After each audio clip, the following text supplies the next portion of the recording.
HRN listeners. As we celebrate our 15th year, we are deepening our commitment to giving voice to the next generation of food systems storytellers, and we need your help. Our internship and fellowship programs help activate new possibilities for underrepresented and underestimated young people through experiential journalism, audio engineering, and production training. Through these unique programs, HRN helps food equity stewards build essential workforce readiness skills that expand their potential and foster economic mobility. Please consider supporting these critical programs.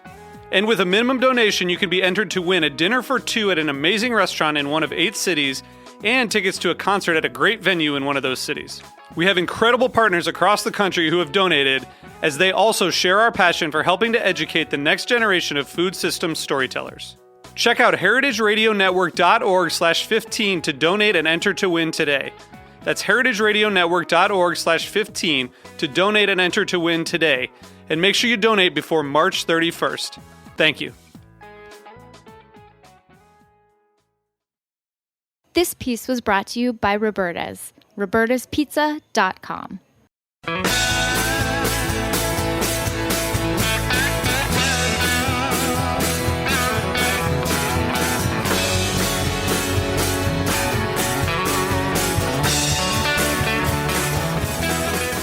Hey, welcome to Beer Sessions Radio on the Heritage Radio Network. Hey guys, it's a special New York City Beer Week episode.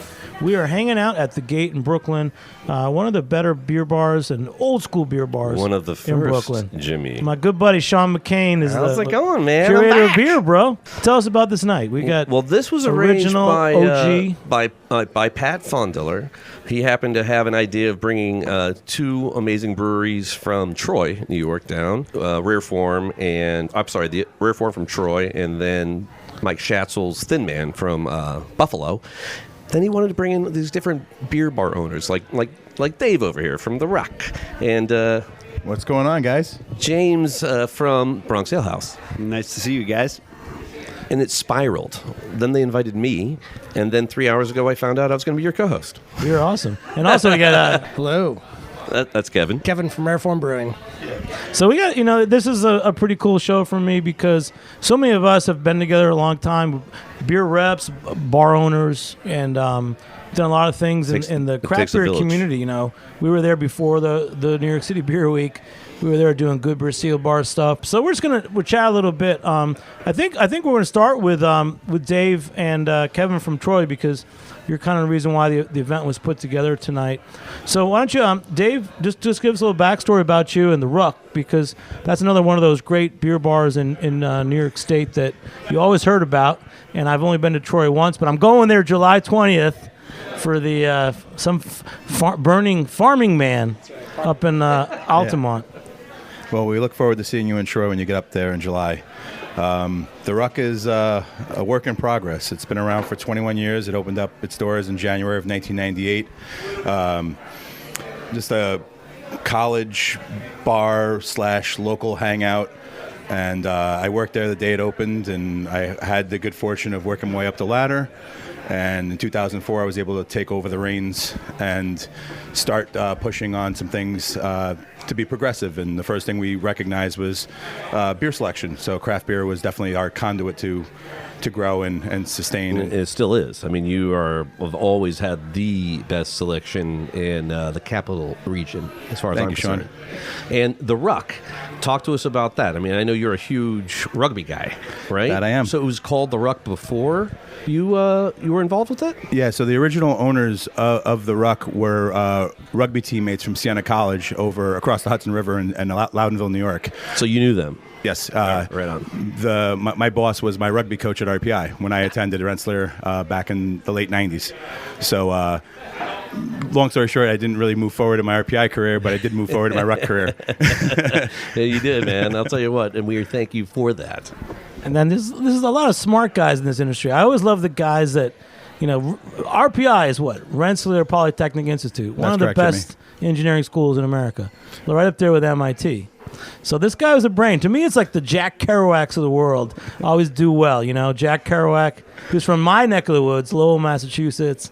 He was a football player. Smart guy, went to Columbia. I love his haikus. Yeah, man. But how did that influence you? I that's what I love about this. I think that's part of the show is the OG guys, and we should talk about our hidden talents. Maybe that's where the show goes. Because you're a rugby player, but you're a smart guy. And then what made you get into the bar business? No different than playing football in high school and playing rugby in college. It was the team camaraderie piece, the stewardship piece. That if you're good at what you do, that you help others rise along with you in your efforts, and it's kind of the foundation of leadership and stewardship. So with that being said, I've been able to allow myself the opportunities to grow and have a lot of great people to inspire me to grow, and as a result, I've been able to kind of pay it forward and help others just appreciate the biography of craft beer. And let's ask. No, I'm not done, Sean. You're at my show. Come on, give it to Sean. No, Sean, you're an interesting guy too. So we're gonna try to shape the show. You had a different background. You've got some artistic and creative background. Yeah, I started off. What are your hidden? We were an actor. You had some actor, interesting backgrounds. I believe like what Dave's talking about. It's all about bringing people together and finding ways to rise people to their level of success. And for a long time, I wasn't doing that until I rebooted my life maybe 11 years ago, and then I decided I wanted to be a leader in the craft beer community. And we knew you most when you were selling beer for Victory, and then you were selling beer for Bronx Brewery. The Greenport, and before that, Union Beer. But now I'm the curator of beer, and I'm just sort of looking at this new landscape where you see 7,000 breweries, most of them making amazing liquid. But how do you sustain life as a professional brewery? Yeah. Right? Well, let's talk about, and then the other guys, James. That's why we should talk to Kevin, I think, right there. Okay, Kevin from Rare Form. Tell us about your backstory and how you got into this. Sure. I guess because you have hidden talents, I'm sure.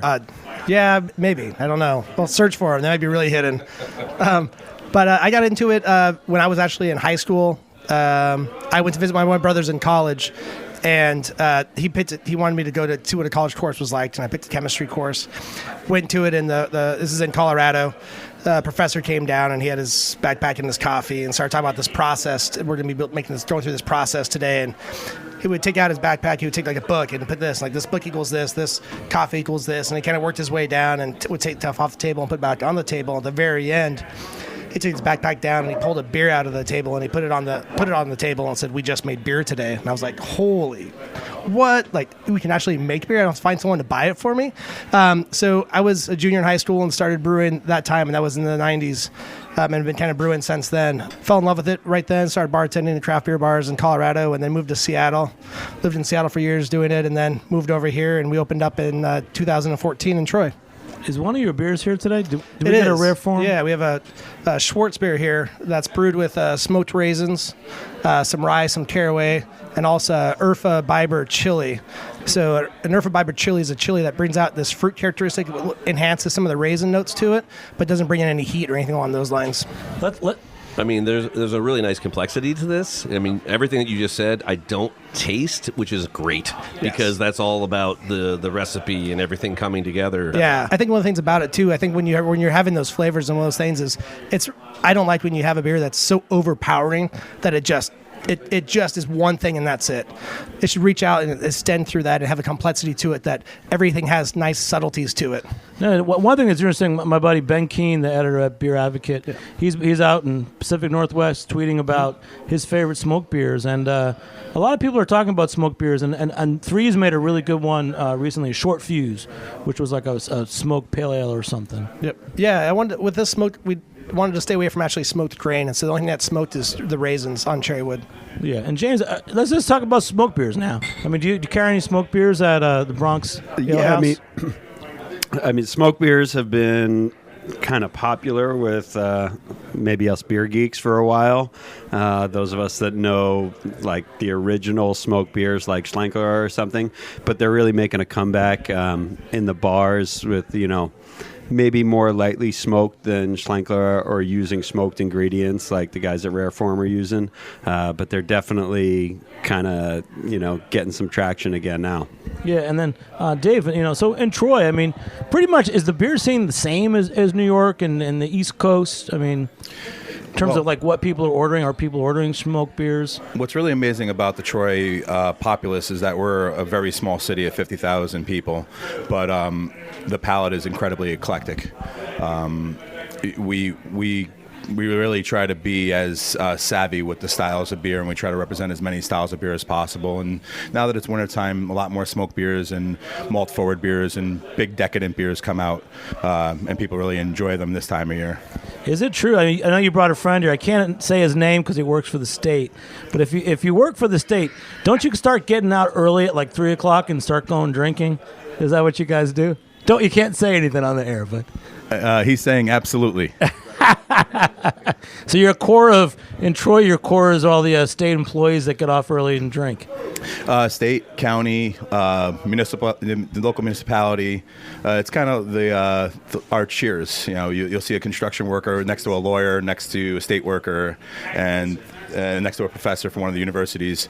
It's pretty diverse. Yeah. And James, what's your crowd like up in the Bronx now? Yeah, it is very much the same. I mean, we get, I would say our biggest crowd of professionally are teachers, and as a former high school English teacher, I appreciate that crowd very much because I know how much they need a drink after work. But in our local area, specials for teachers. Yeah, we do actually. Every Friday afternoon, all the teachers get 10% off everything until 7 p.m. every night. Which it starts at 11 a.m. Should they get out that early?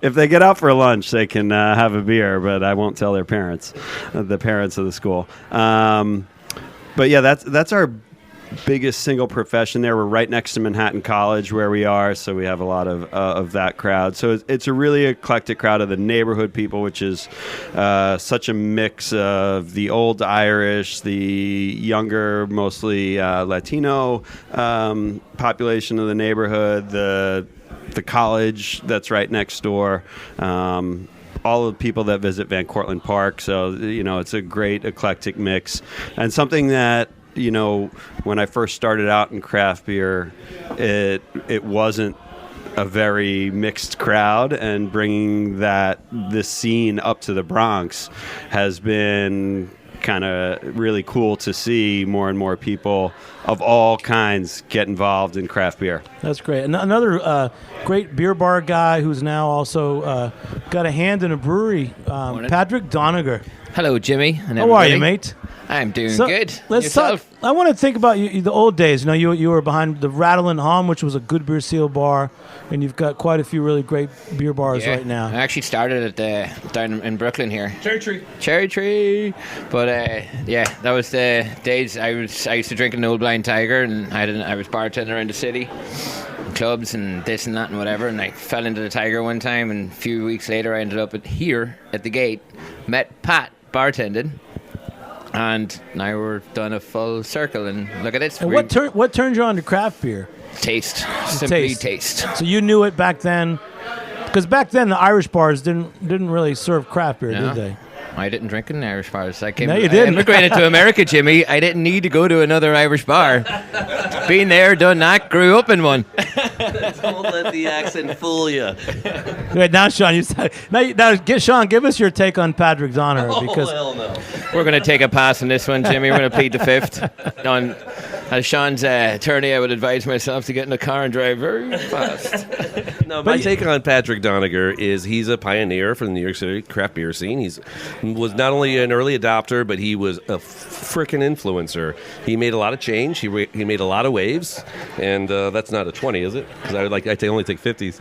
And basically, I just admired him when the first time I met him because he's got the Irish attitude of I own a bar, I'm going to make things happen. But his integrity was all about craft beer, community, pushing forward flavor, all of the good things that we are all brought here together that are in the craft beer community. Patrick When did you leave New York City to really explore what was happening outside? Like, when did you meet Dave Gardell, the Ruck? Did you go up there? Did you hear about him? I don't remember going up at all. But It was a while ago. But tell me an influence that was outside of New York City. I guess before, when I was at Cherry Tree, my brother Joe came down, checked it out, loved it. He had a bar in Queens. He said, like, do you think you could do this in Manhattan? I was like, yep.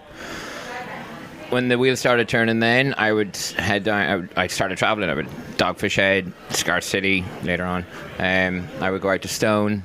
I traveled around a bit, and there was a few breweries that weren't even in New York yet. And I remember trying to convince them to come and do it like a tap takeover at Rattle & Hum, and we had to make a splash, and we used to do 40-tower tap takeovers. Who was your first? Stone, actually.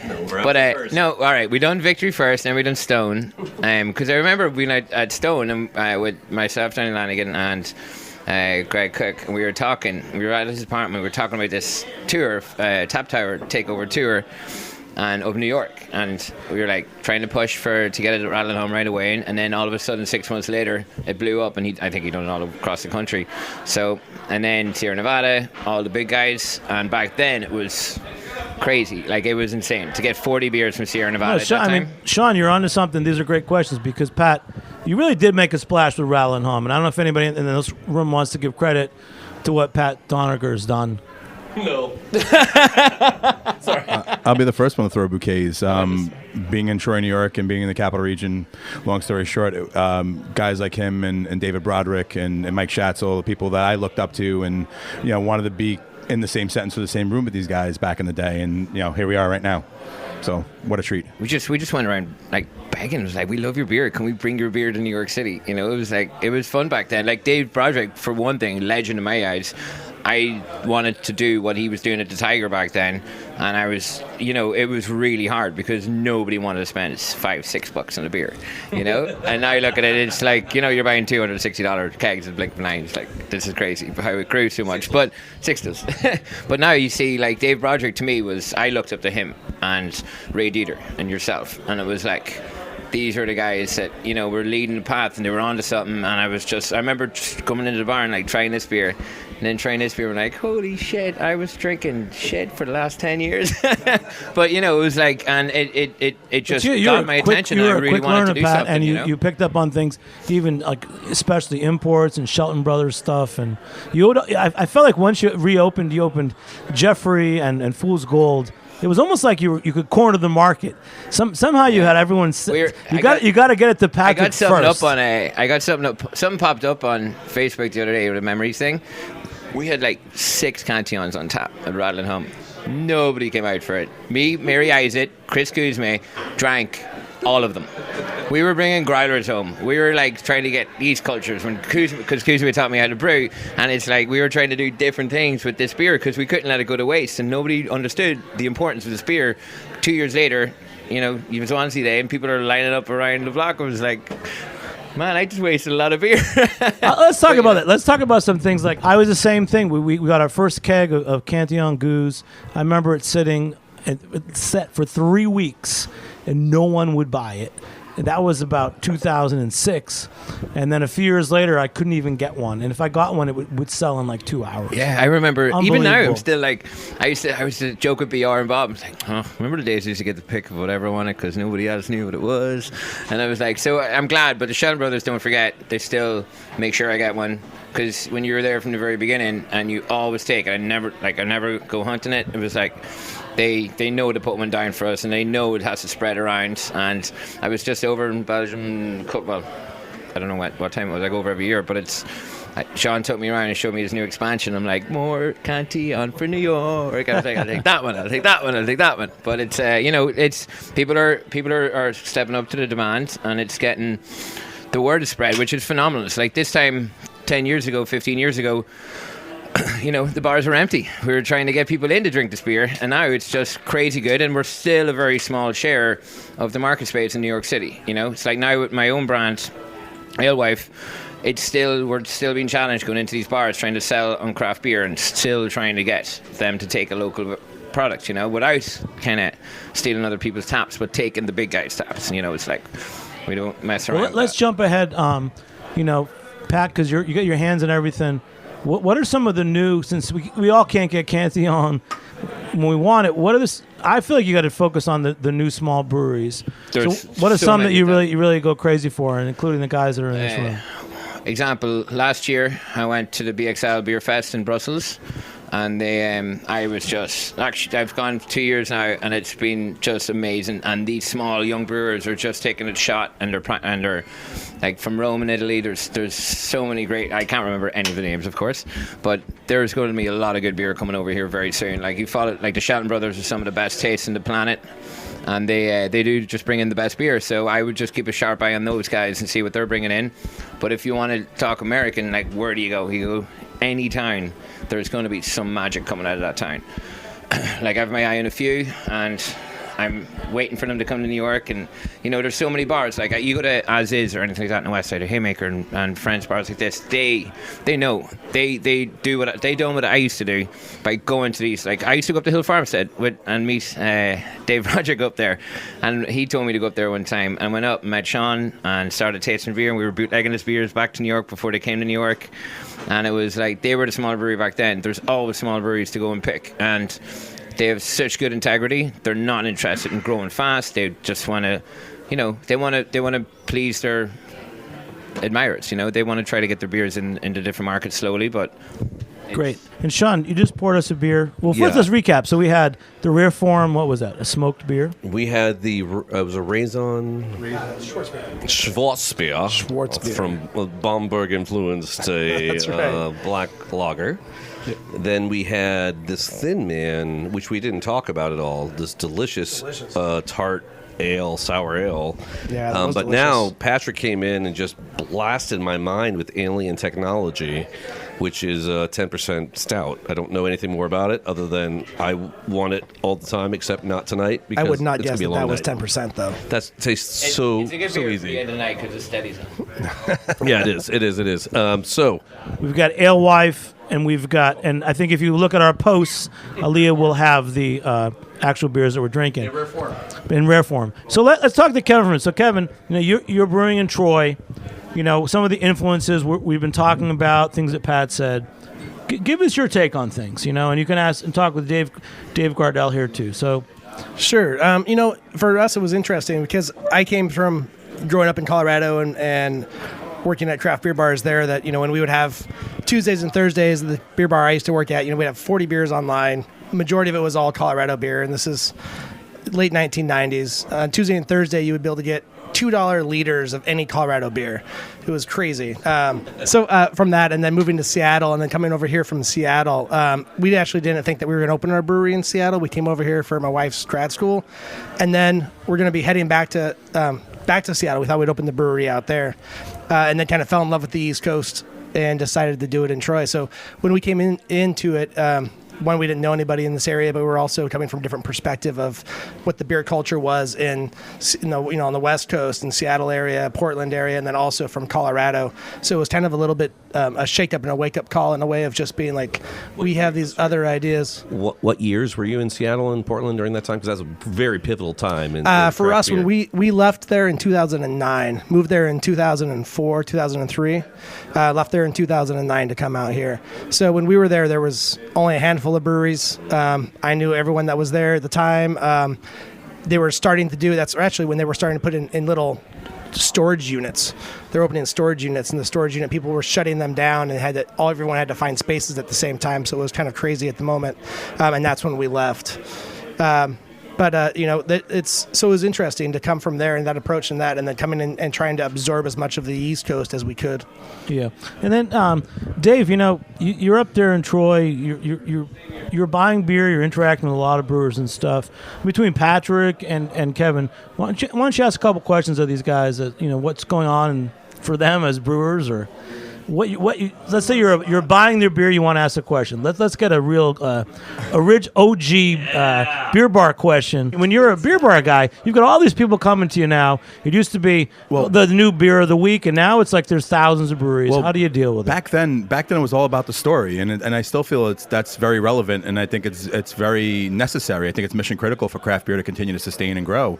Is that we're in a high handshake, high five environment, high volume environment, and without the connection to the owner of the brewery, the brewmaster, the sales rep, one of the many things that made the Ruck successful was the relationships we had with our brewery reps. Sean McCain was one of the first ones at Victory and Bronx, Greenport Harbor. As he changed his hats, all of my tin tackers are still up at the Ruck. Just saying that's a fact. And your tap handles. And your tap handles as well on the ceiling. But long story short, it was the connection. So like if Pat had his brewery 10, 12 years ago, I'd ask him about himself, his life story. Why craft beer? Why did he put his name in the hat? Why is he so passionate about it? Talk about the beers. Rhyme and reason. Tell me about the styles. What was the inspiration behind it? And then we would literally just give it to Pat and pass it along. He just asked a question. What's your passion, man? Now you're a brewer. This is your passion. Curator head brewer, and we just talk about what recipes we want to do, what kind of beers we want to do. We look at the market. Honestly, we don't really care about the market that much. We want to make beers that we want to drink. We don't like this Imperial Stout we done. Haven't had a Russian Imperial Stout in a long time, and we want to do back to the basics kind of thing, base recipe, and then build on it.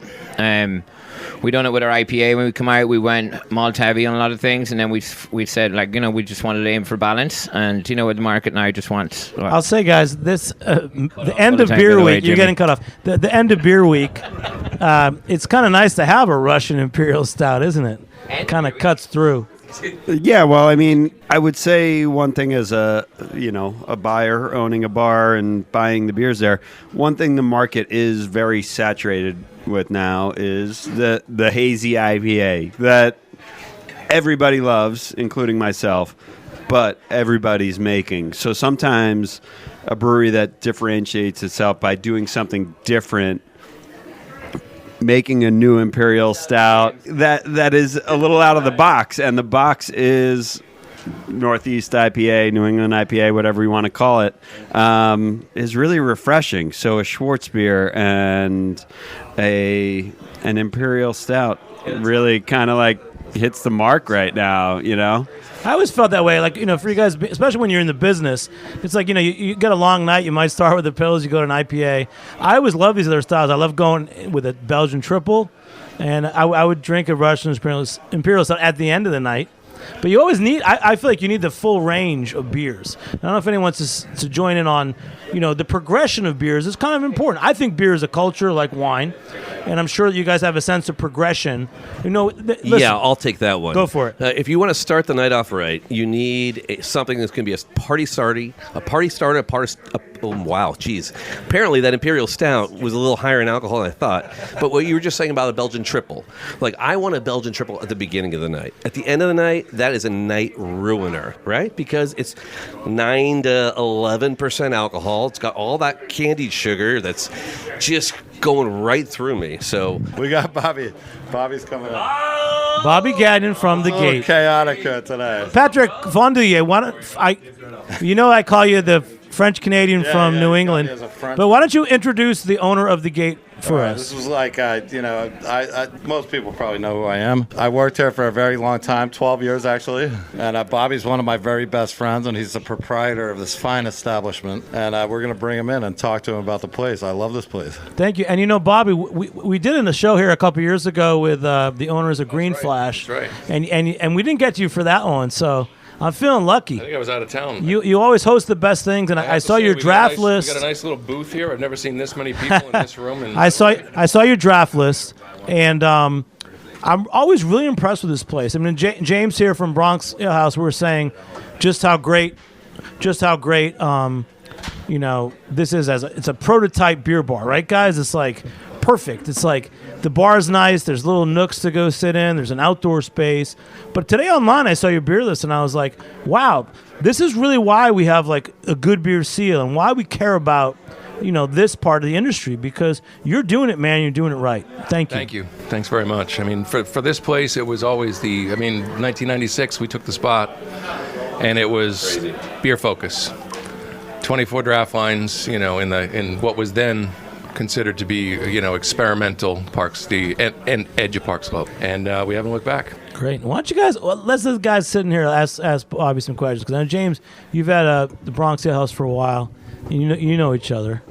Yeah, well, we've been at the Bronx Alehouse only 10 years, which pales in comparison to the Gate. But the Gate is one of the reasons why the Bronx Alehouse and probably many other, craft beer focused bars in the city exist, because guys like me came to the Gate. So I guess the question I would have was, what made you think in 1996 that this was going to work? Faith, I guess. Faith. For me, it was I worked with Dave Broderick down in Tribeca. He opened up the Blind Tiger. I worked at the Blind Tiger, and then and I met Brian Delaney in those days too. And we all just started talking about Spring Lounge. The Spring Lounge. And our unified enthusiasm for beer got us talking, and spaces came up, and this one came up, and I had never really thought about anything but Manhattan. Came out here and looked at the space, and I walked through the door, and something said yes. It took a couple years. So in the beginning, it was I remember Sam Calagione coming up for one of his first beer events, and we sat in the corner with about 5 people in the bar and thought, "This is going to work." It did. It was 1997 or 8. We're a few years behind, and it took a little longer to grow to the Bronx, but that's really kind of the story we had. Is I managed a place called George Keeley's, which is now 17 years old on the Upper West Side, and we said, let's do this in the Bronx. And we had a little bit of the same growing pains, because our local clientele there kind of still needed to be educated a little bit, or not even educated, but just get used to what we were serving and realize that this is really great stuff. And you remind me of the first couple of years here with 10 years later ish, where we were putting beer in people's hands, and talking to them about it, and quickly realizing that the smaller core of regulars that we had at that time were here a lot. I mean, they came out.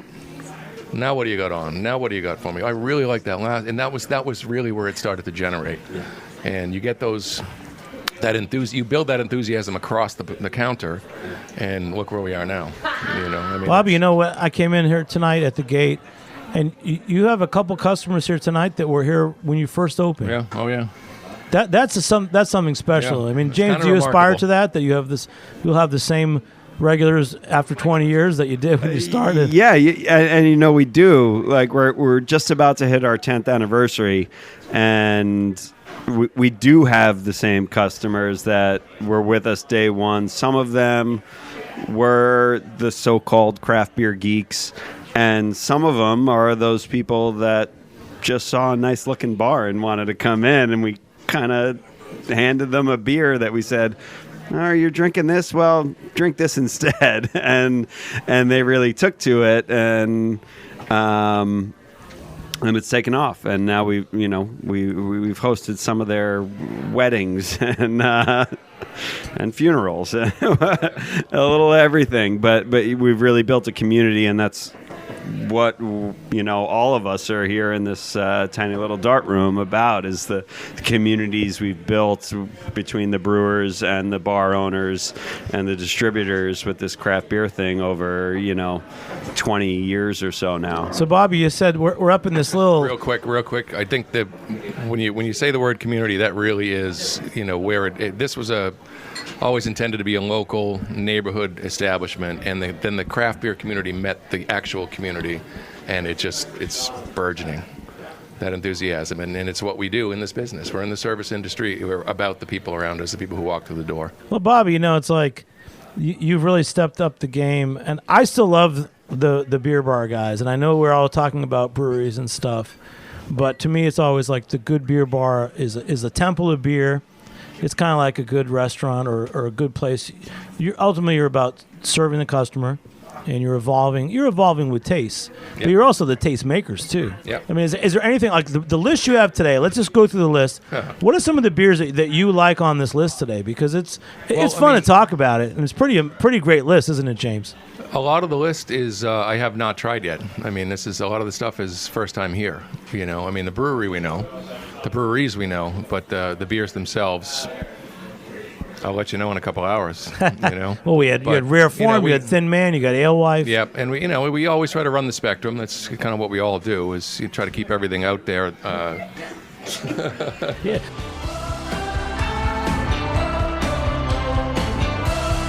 Are you enjoying this podcast? Heritage Radio Network has plenty more. My name is Diane Stemple.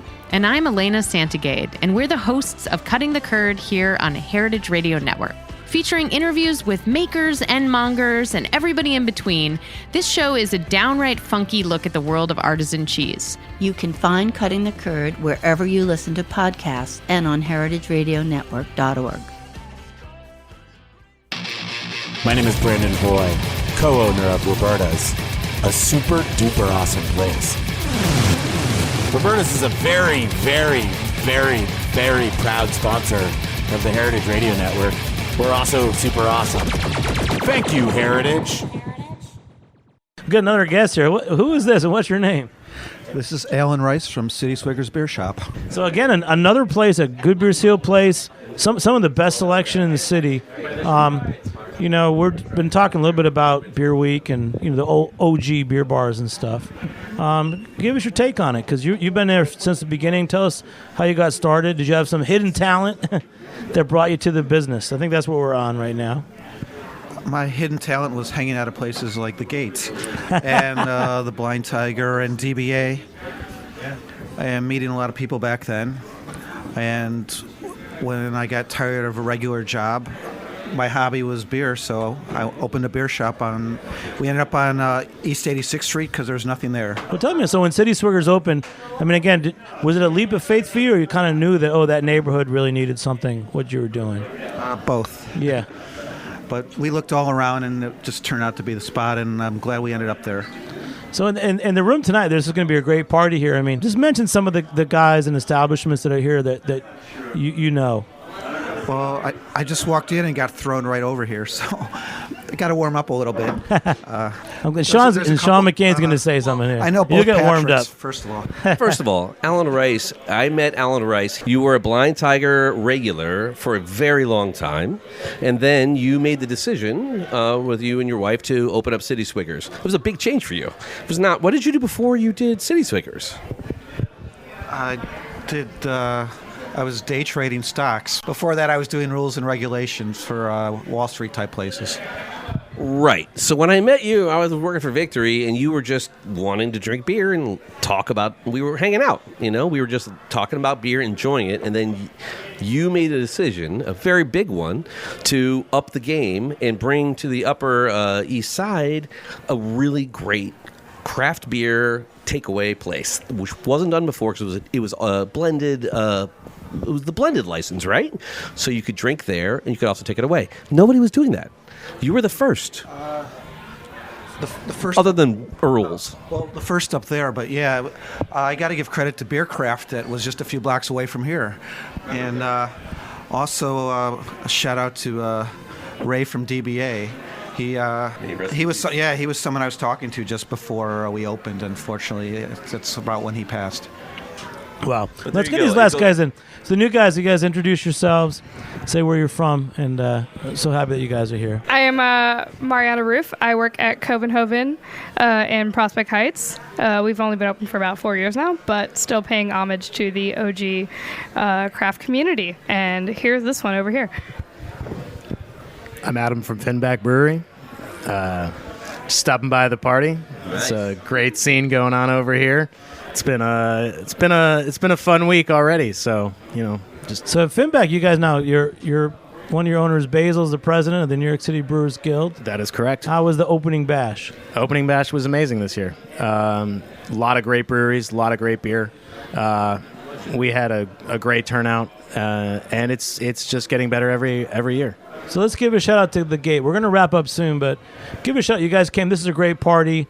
let's just sum it up. What you got invited. What are some of the other brewers and bar owners here that you'd like to say hi to? I literally just showed up, so I don't even know everybody that's here.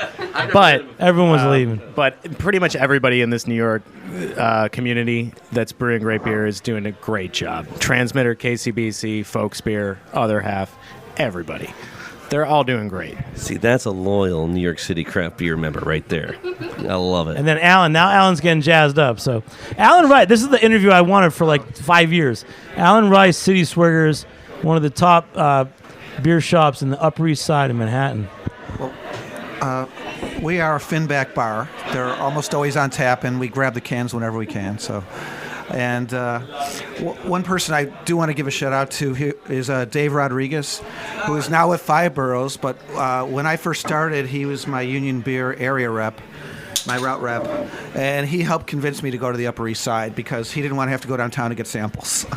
No, that's great. But guys, since we have Finn back here, I'm interested how you guys kind of rolled out the can program, because just a few years ago it was new for local breweries. Yeah. But your can program's like pretty solid, isn't it? We have some excellent canned beers.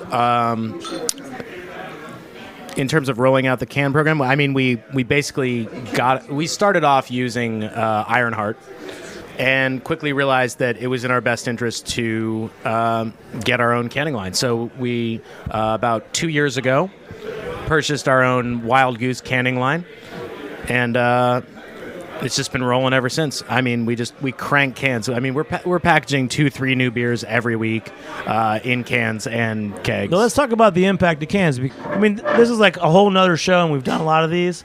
But the change from draft and bottles to cans, changed the whole industry. Cans is, 16-ounce cans is it's the standard. It's everything now, and it's your marketing half the time. I mean, your brand recognition is the cans.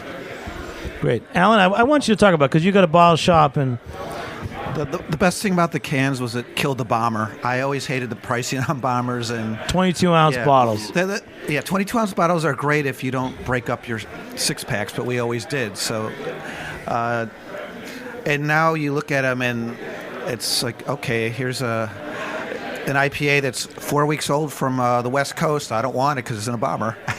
Which is not the right container for a 22-ounce. So that's the one thing that cans really changed, was the availability of fresh beer delivered in the correct container.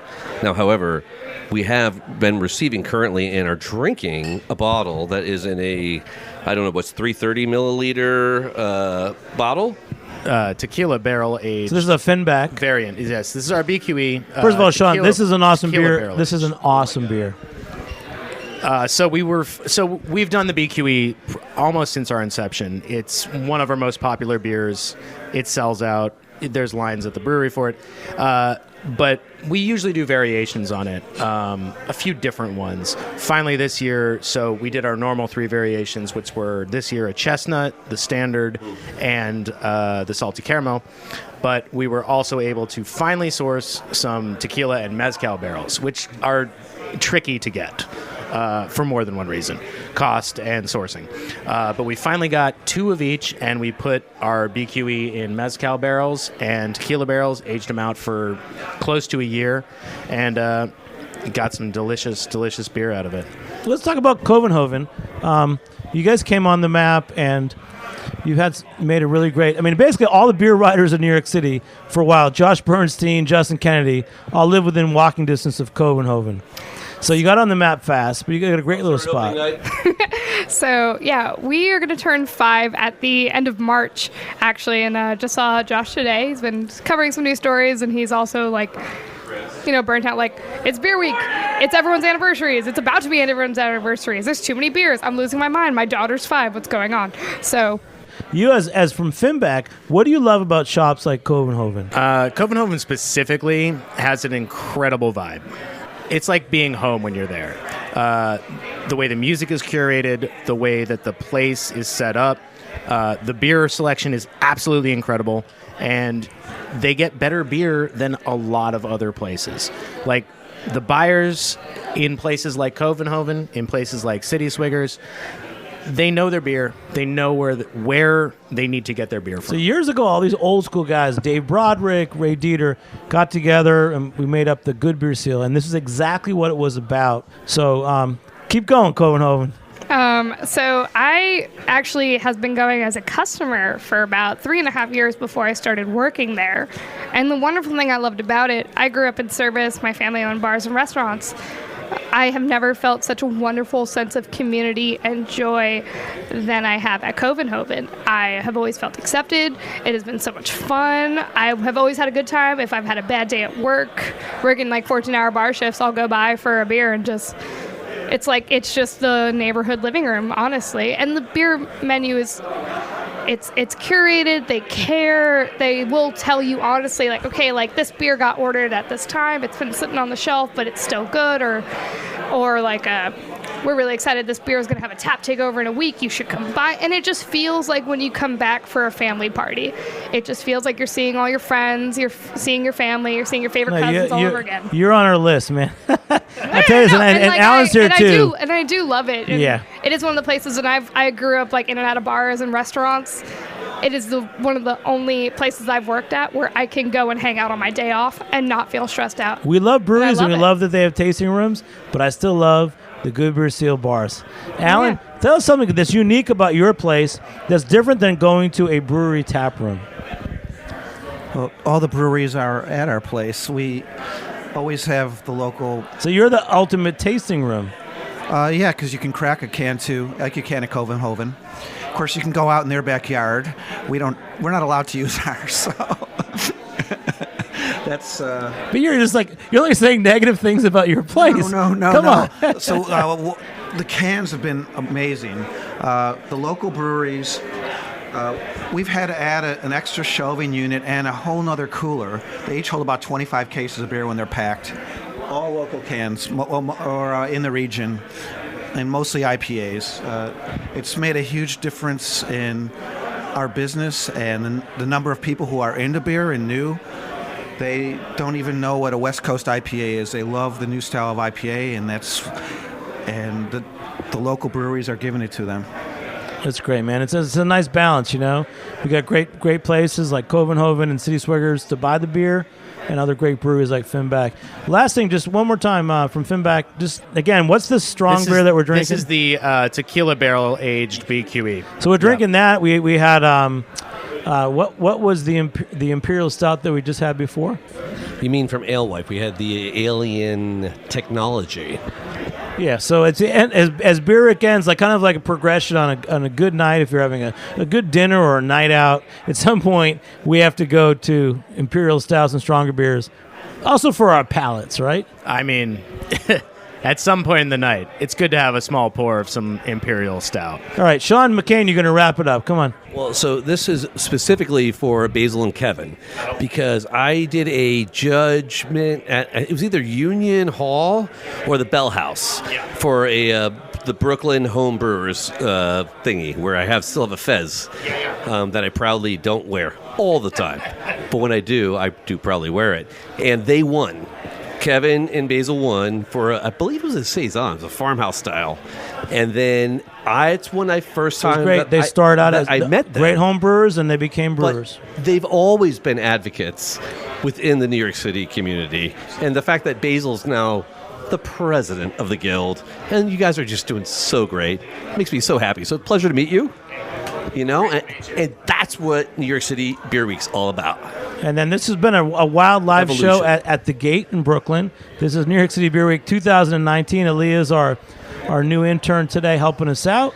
Big shout out to Sean McCain, our co-host. Curator of beer.com. Pat Fondiller of Alewife. It's Pat Fondiller. Bobby Gagnon of the Gate for hosting us. And you guys, one more time, whoever's left in the room, say your name one more time. Adam Fletcher from Finback.